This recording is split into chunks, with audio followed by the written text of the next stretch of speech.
Hello, my friends, and welcome back. Thank you very much for being with me again today.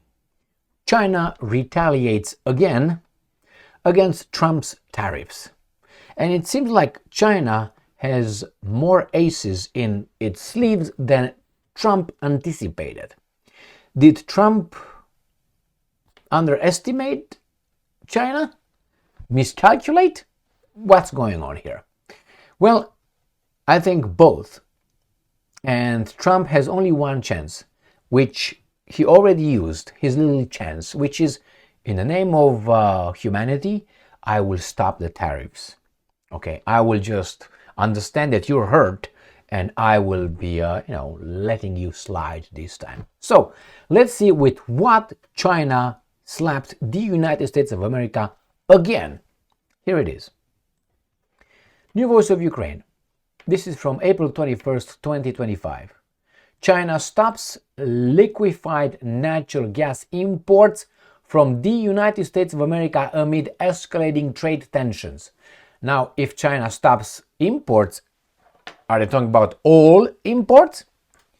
It's okay. United States of America opened a big market in Europe when United States of America made the imbeciles in Europe sanction themselves. There is cutting themselves off the cheap Russian gas to buy the premium American liquefied natural gas. Premium not as quality, premium as price. 4 times probably more expensive than the Russian gas. Hey, that's what you do when you have traitors in charge of your countries. China's imports of United States liquefied natural gas dropped to 0 in March after steep declines in the previous 2 months, a result of ongoing trade tensions between the two countries. Bloomberg reported. United States liquefied natural gas, LNG, exports to China plummeted by 70% in the first quarter of 2025, according to official data from Chinese customs. The sharp decline marks the longest break in shipments since the US-China trade war under President Donald Trump's first term, when China halted purchases for more than 400 days, more than a year and a little bit. All right, so it's okay, but what is China going to use? Russian gas, cheaper Russian gas. If you look in my channel and find the guys are building, the Chinese and the Russians, a big Trans-Siberian gas pipeline. And they have some oil pipelines over there. The Americans can shove it and sell it to the imbeciles in Europe, as I said, at premium price. That is a reaction that I don't know what Donald Trump will use to justify to his buddies. That's the first one. But this is what China did a few days ago, and I covered that in one of my videos. Financial Post. China pivots from US to Canada for more oil as trade war worsens. Chinese refineries are importing record amounts of Canadian crude after slashing purchases of US oil. Got it? Chinese refineries are importing record amounts of Canadian crude after slashing purchases of United States oil by roughly 90% amid escalating trade tensions. Oh, do you think that's it? No, we got one more. Ram pam pam. China halts, that means stops, rare earth exports, sparking fears of shortages in critical industries in the United States of America, mind you.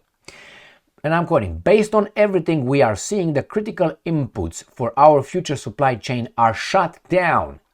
The big picture, China has halted exports of critical rare earth metals and magnets essential to industries ranging from automotive manufacturing to aerospace and defense. The move, which has sent shockwaves through global supply chains, began earlier this month when China placed new export restrictions on these minerals.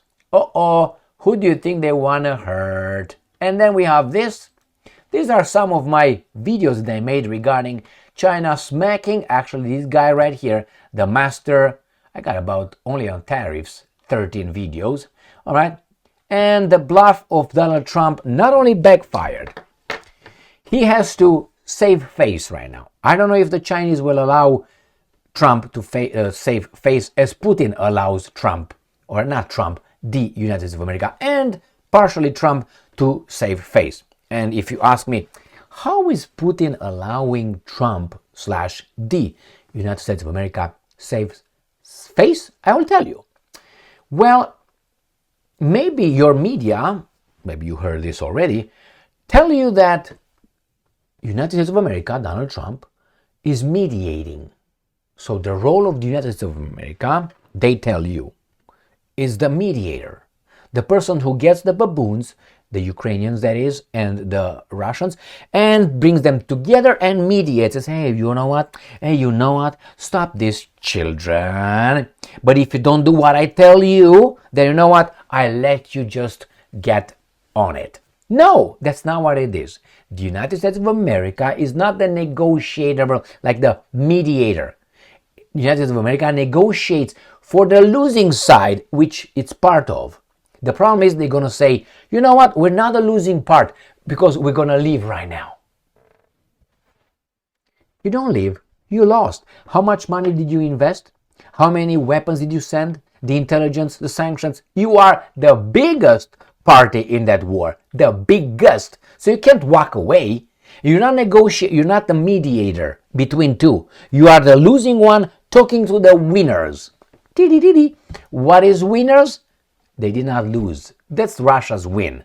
They did not collapse in front of this great NATO and all the international financial monetary system. That's why they are, and Putin lets them. That's the point. He says, okay, you are the negotiators, mediators. They're not. They're the losing side's negotiators. Why do you think Trump gives Putin? Because he's a nice guy? Or no NATO for Ukraine? That's exactly what Russia got into that in the first place. Oh, we're going to recognize Crimea. It's like, Emil, I recognize that you have a green shirt. Really? I don't give a fuck if you agree with it or not. Or you recognize it. That's what the Russians think. And now I don't know if the Chinese will do the same thing. After Trump was so tough with China, it seems like he backs off. Now, I hope that the United States of America wins. Why? In my selfish interest, in my patriotic interest, I want my boys to win. But the problem is, my boys are assholes. And I have to say it. Or that song, I hate to say it. Well, it's Sting and Eric Clapton. I had to say it. It's probably them. All right. So that's why I'm here. I don't root for the Chinese to win. No. China should be over there. We should be over here. The problem is we have some traitors among us.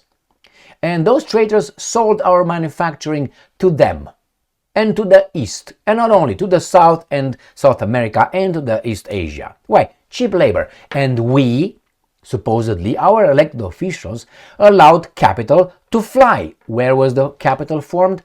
In the United States of America. With our workers, your forefathers. So some people like Bill Clinton and others decided that, hey, how about globalization and NAFTA? And NAFTA is just Canada, and Mexico. But bad enough. And they allowed capital to leave. And then they produced over there, they brought it here, we left, we don't need to produce anything. And what are we going to do? Services? That kind of services? That's what it is. And now Trump wants manufacturing back. How? How are you going to pay an American to produce that? Are you going to pay him? All right, if he deserves, he should be paid. The problem is you can't compete with Chinese anymore. China gets cheap gas or, let's say, raw materials to produce. They got cheap labor and they have the know-how. Now don't tell me, oh, China is smart. If China, and I'm going to say something, some people might not like it. If these companies, if technology wouldn't have been allowed by these traitors in the 80s to go to China, China would have been a little bit higher than they were in the 70s with a great leap of Mao Zedong. Okay? So zip it. And I don't know if this is an impulse after which China is going to collapse again or China is going to take off. Like, when it's the wind and you put a kite. Oh, you run. Oh, it's getting out, Eddie. It's getting up. Woo! And then I stop running. Falls down. I don't know if that's going to happen to China. Why? Well, usually tyrannical minds have a this kind of mind. So if you have a mind that is kind of like tyrannical, you will not be for progress. You're gonna infringe that. Well, that is free market and free flow of ideas and so on. And the Americans gave the know-how. That's the reality. Without the capital invested over there and the know-how, those guys probably would have been, as I said. So now it's too late. I'm not saying the Chinese can't invent or innovate. I'm not saying that. You have so many evidence in the world. I mean, you have what? In 1950s, remember how China invented and they had the 1940s, 50s, 60s, 70s? No, I'm just kidding. All right. We want to go in 30s, 40s, 20s, a century ago, 2 centuries ago, 3 centuries ago? How far you want me to go back? The Han Dynasty? When, we were. I have to remind you that most of China's history, if I remember correctly, was owned by, how do you call those guys next to them? Mongols? Not by Chinese. But anyway, maybe I'm wrong. I'm not here to bash China. I'm just saying that the United States of America has to strengthen its act and has to start producing things. You can't just, bomb people and produce weapons and create boogeymen. But it worked. Petrodollar is going to fall down because China, Russia, India, Brazil, South Africa, and not only South Africa, big countries are going to say, you know what, and important countries, we can't be with this bully. This bully is unpredictable. Trump proves that exactly now. So a lot of people from this place will flock towards China and Russia and others who withstand the drunk man's wrath in the parking lot. Oh, come on, give me that. What is your give me that. No, do this, work for me. Petrodollar, buy that. They will be smacked down. And unfortunately, I'm part of the smackdown. Why? Because of those guys. I hope Trump wins. But the problem is, I'm not sure that Trump wins for us. I don't know if Trump wins for them. Thank you very much for being with me again today. Stay strong, stay smart, look for the truth, and be just.